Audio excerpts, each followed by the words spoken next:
تو بات یہ چل رہی تھی کہ سرکار دو عالم صلی اللہ علیہ وسلم کے جسد عطر کے ساتھ لگنے والی جو مٹی ہے اس کا مقام عرش، کعبہ، کرسی ان سب سے افضل ہے۔ اس پر اعتراض یہ تھا کہ بھئی یہ عقیدہ کتاب و سنت میں کہاں لکھا ہوا ہے، اجماع میں کہاں لکھا ہے؟ تو بحمد اللہ تعالیٰ کتاب اللہ سے تو ہم نے ثابت کر دیا، اور ساتھ یہ بھی بتلا دیا کہ اگر آپ کو نہ ملے تو اس میں ہمارا قصور تو نہیں ہے۔ اس کی وجہ یہ ہے کہ آپ نے علم حاصل نہیں کیا۔ تو اگر آپ کو نہیں ملا اس کا یہ مطلب نہیں کہ کتاب و سنت میں یہ عقیدہ موجود نہیں ہے۔ تو بحمد اللہ تعالی ہم نے کتاب اللہ سے اس عقیدے کو ثابت کر دیا۔ اب حدیث مبارکہ سے، کیا حدیث مبارکہ کے اندر بھی یہ عقیدہ موجود ہے یا نہیں ہے؟ سب سے پہلے الجامع لشعب الایمان، امام بہقی رحمہ اللہ تعالیٰ کی کتاب، لکھا ہے حافظ ابو بکر احمد بن حسین البہقی اور المتوفی 458 ہجری، حدیث کا نمبر ہے 3725، اور حدیث نقل کرنے والے ہیں سیدنا ابن عباس رضی اللہ تعالیٰ عنہ۔ فرماتے ہیں کہ لما نظر رسول اللہ صلی اللہ علیہ وسلم الی الکعبہ، سرکار دو عالم صلی اللہ علیہ وسلم نے بیت اللہ کی طرف دیکھا اور فرمایا کہ مرحبا بک من بیت ما اعظمکی و اعظم حرمتکی وللمؤمن اعظم عند اللہ حرمتا منک۔ آپ نے فرمایا کہ البتہ مومن کی جو حرمت اور عزت ہے، فرمایا وہ اللہ کے ہاں کعبہ سے زیادہ ہے۔ نمبر 1۔ حدیث نمبر 2، امام ترمذی رحمہ اللہ تعالیٰ نے اس حدیث کو نقل کیا ہے۔ تو جیسے سیدنا ابن عباس رضی اللہ تعالیٰ نے فرماتے ہیں کہ نبی اکرم صلی اللہ علیہ وسلم نے بیت اللہ کی طرف دیکھا، اسی طرح امام ترمذی رحمہ اللہ تعالیٰ نے اپنی سند سے جو حدیث نقل کی ہے اس میں فرماتے ہیں کہ ابن عمر رضی اللہ تعالیٰ عنہ نے بھی ایسے ہی بیت اللہ کی طرف دیکھا، اور حدیث کا نمبر ہے 2032۔ ابن عمر رضی اللہ تعالیٰ نے فرماتے ہیں کہ ما اعظمکی و اعظم حرمتک والمؤمن اعظم حرمتا عند اللہ منک، یعنی سرکار دو عالم صلی اللہ علیہ وسلم نے جو فرمایا تھا، تو آپ نے بھی وہی بات ارشاد فرمائی کہ مومن کی حرمت جو ہے، فرمایا اللہ کے ہاں وہ بیت اللہ سے زیادہ ہے۔ تو ان دو حدیثوں سے یہ پتہ چلا کہ اگر عام مومن کی حرمت وہ بیت اللہ سے زیادہ ہو سکتی ہے، تو سرکار دو عالم صلی اللہ علیہ وسلم کے جسد عطر کے ساتھ لگنے والی جو مٹی ہے اس کا مقام بیت اللہ سے زیادہ کیوں نہیں ہو سکتا؟ مومن کو جو ایمان کی دولت ملی ہے وہ کس کے صدقے سے ملی ہے؟ وہ سرکار دو عالم صلی اللہ علیہ وسلم کے صدقے سے ملی ہے۔ اگر آپ کے صدقے سے ایمان کی دولت ملنے کی وجہ سے اس مومن کی حرمت بیت اللہ سے زیادہ ہو سکتی ہے، تو آپ کے صدقے سے آپ کے ساتھ جو لگنے والی مٹی ہے اس کا مقام وہ بیت اللہ سے زیادہ کیوں نہیں ہو سکتا؟ ایک اور حدیث اب بخاری شریف کے اندر اس حدیث کا نمبر ہے 5810۔ اس حدیث کا خلاصہ یہ ہے کہ سرکار دو عالم صلی اللہ علیہ وسلم کو ایک عورت نے چادر عنایت فرمائی، آپ کو چادر کی ضرورت بھی تھی، آپ نے چادر رکھ لی۔ تو حدیث کا خلاصہ یہ ہے کہ ایک صحابی نے آپ سے چادر مانگ لی۔ اب صحابہ نے کہا کہ سرکار دو عالم صلی اللہ علیہ وسلم کو چادر ضرورت تھی اور آپ نے وہ چادر لے لی۔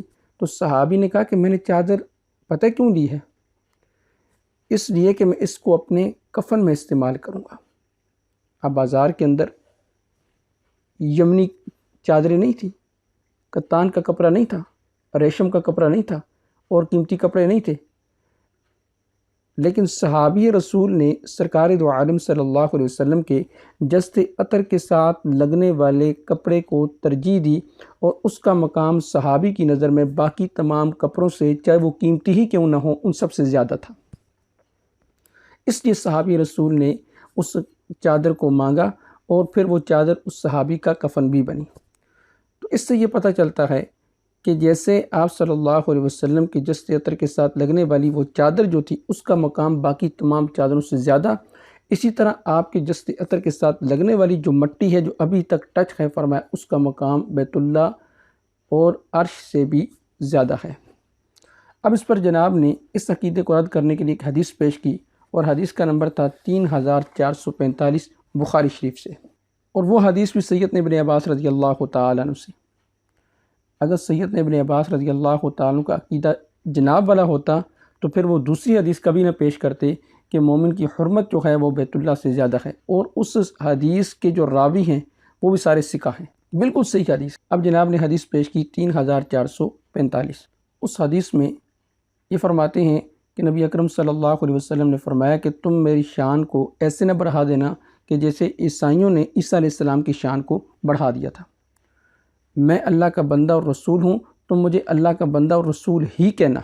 دوسرا عقیدہ اس میں انہوں نے لکھا ہے کہ رسول اللہ کی قبر مبارک اللہ کے عرش، کرسی، خانہ کعبہ سے افضل۔ اس سے پوچھے یہ کس قرآن کی آیت میں اور حدیث میں لکھا ہوا ہے؟ جذباتی بات نہیں ہے بریلویوں نہیں کرنی کہ تسی نبی دی شان نو نہیں مندے۔ اچھا جی نبی دی شان نو منیے تے حضرت عیسیٰ نو اللہ دا بیٹا کہہ دئیے؟ صحیح بخاری کی حدیث ہے، دیکھنا میری شان کو اس طرح بلند نہ کرنا جس طرح نصارہ نے اپنے پیغمبر کو بڑھا دیا تھا۔ میں اللہ کا بندہ اور اس کا رسول ہوں، مجھے اللہ کا بندہ اور اس کا رسول کہنا، یہ ہے مزاج رسول۔ اس حدیث سے جناب نے اس قاعدے کا رد کیا کہ اس حدیث سے ثابت ہوتا ہے کہ یہ قاعدہ کیا ہے؟ غلط ہے۔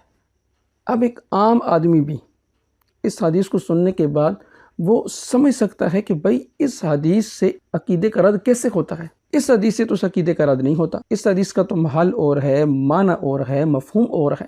ایک عام فام آدمی جو تھوڑی سی عقل رکھتا ہو اسے بھی سمجھ آ جائے گی۔ دیکھیں ایک چیز ہوتی ہے اپوزٹ کا مطلب ہوتا ہے متضاد اشیاء۔ آپ کہیں گے جی آج دن ہے تو کیا مطلب؟ رات نہیں ہے، صبح ہے شام نہیں ہے، اندھیرا ہے یعنی اجالا نہیں ہے، اجالا ہے اندھیرا نہیں ہے، تو یہ اپوزٹ ہیں، یعنی دن ہے تو رات نہیں، صبح ہے تو شام نہیں، اجالا ہے تو اندھیرا نہیں، اندھیرا ہے تو اجالا نہیں۔ تو اس حدیث کے اندر بھی سرکار دو عالم صلی اللہ علیہ وسلم نے یہی بات ارشاد فرمائی، میں اللہ کا بندہ اور رسول ہوں، مجھے اللہ کا بندہ اور رسول ہی کہنا۔ کیا مطلب؟ یعنی مجھے خدا یا خدا کا بیٹا نہ کہنا، جیسے عیسائیوں نے خدا عیسیٰ علیہ السلام کو خدا اور خدا کا بیٹا کہنا شروع کر دیا تھا۔ کیا میری اس بات کی تائید قرآن و حدیث سے ہوتی ہے؟ جی ہاں، یہ میرے سامنے سورہ توبہ اس کی آیت نمبر 30، اللہ تعالیٰ نے اس آیت کے اندر باقاعدہ عیسائیوں کا عقیدہ بتلایا ہے۔ وقالت الیہود عزیر ابن اللہ وقالت النصارى عیسی ابن اللہ، کہ یہود نے عزیر علیہ السلام کو اللہ کا بیٹا بنا لیا اور نصارہ یعنی عیسائیوں نے عیسیٰ علیہ السلام کو اللہ کا بیٹا بنا لیا۔ یہ ان کا عقیدہ تھا۔ اسی طرح سورہ مائدہ کی آیت نمبر 116، اس میں اللہ تعالیٰ ارشاد فرماتے ہیں وَإِذْ قَالَ اللَّهُ يَا عِيسَى ابْنَ مَرْيَمَ أَأَنْتَ قُلْتَ لِلنَّاسِ اتَّخِذُونِي وَأُمِّيَ إِلَٰهَيْنِ مِن دُونِ اللَّهِ۔ اللہ تعالیٰ عیسیٰ علیہ السلام سے کہیں گے کہ کیا عیسیٰ تو نے لوگوں کو یہ کہا تھا کہ مجھے اور میری ماں کو الہ یعنی رب بنا لو، خدا بنا لو؟ اب اللہ تعالیٰ عیسیٰ علیہ السلام کو کہہ رہے ہیں، اس کا مطلب ہے کہ عیسائیوں نے عیسیٰ علیہ السلام کو خدا بنا لیا تھا، اسی لیے اللہ تعالیٰ عیسیٰ علیہ السلام سے کہہ رہے ہیں کہ کیا تو نے کہا تھا کہ مجھے اور میری ماں کو الہ بنا لو؟ اور ایک آیت میں یہ بھی آتا ہے سورہ مائدہ کی آیت نمبر 73 میں کہ لَقَدْ كَفَرَ الَّذِينَ قَالُوا إِنَّ اللَّهَ ثَالِثُ ثَلَاثَةٍ، کہ ان لوگوں نے کفر کیا جنہوں نے کہا کہ ان اللہ ثالث ثلاثہ، اللہ تین کا تیسرا ہے۔ گویا کہ وہ تین خدا سمجھتے تھے، عیسیٰ علیہ السلام کو، مریم علیہ السلام کو اور اللہ تعالیٰ کو، اس لیے قرآن نے اس عقیدے کا رد کیا۔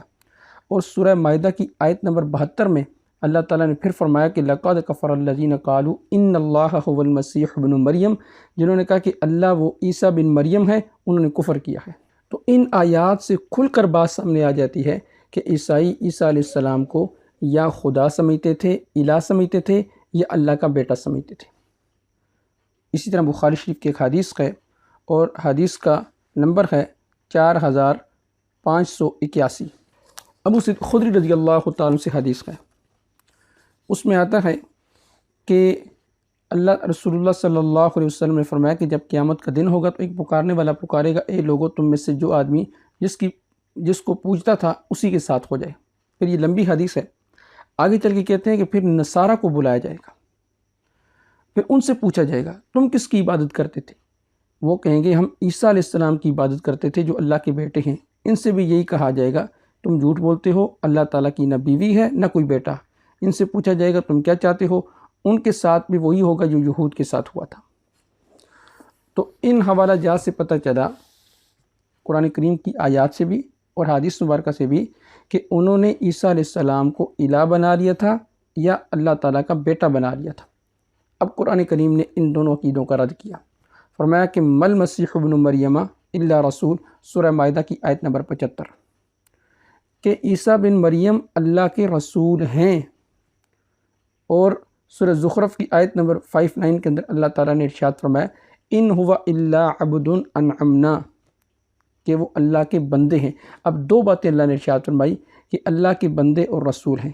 اب پوری بات کا خلاصہ سمجھیں، عیسائیوں نے عیسیٰ علیہ السلام کو رب بنا لیا تھا یا رب کا بیٹا بنا لیا تھا۔ اللہ تعالیٰ نے کہا کہ نہ یہ رب ہیں نہ رب کے بیٹے ہیں، بلکہ کیا ہیں؟ میرے بندے ہیں اور میرے رسول ہیں۔ نبی اکرم صلی اللہ علیہ وسلم نے بھی یہی کہا کہ جو اللہ تعالیٰ نے عیسیٰ علیہ السلام کے بارے میں کہا تھا کہ عیسیٰ علیہ السلام میرے بندے اور رسول ہیں، تو سرکار دو عالم صلی اللہ علیہ وسلم نے بھی یہی فرمایا کہ مجھے بھی تم اللہ کا بندہ اور رسول سمجھنا، کیونکہ میں اللہ کا بندہ اور رسول ہوں۔ اب اصل میں یہ بات تھی جس کو جناب نے کھینچ کر دوسرے عقیدے کی طرف لے گیا کہ اس سے یہ ثابت ہوتا ہے کہ یہ عقیدہ شرکیہ ہے۔ یہاں اصل میں آپ یہ بات سمجھانا چاہ رہے تھے کہ جیسے عیسائیوں نے عیسیٰ علیہ السلام کو رب یا رب کا بیٹا بنا لیا، تو تم مجھے رب یا رب کا بیٹا نہ بنانا۔ اب ایسی جہالتیں کس سے سرزد ہوتی ہیں؟ جو لوگ کہتے ہیں ہم انجینئرنگ کرتے ہیں، تو پھر ایسی انجینئرنگ ہوگی، جھوٹ بولیں گے اور قرآن و حدیث کی غلط تشریح کریں گے۔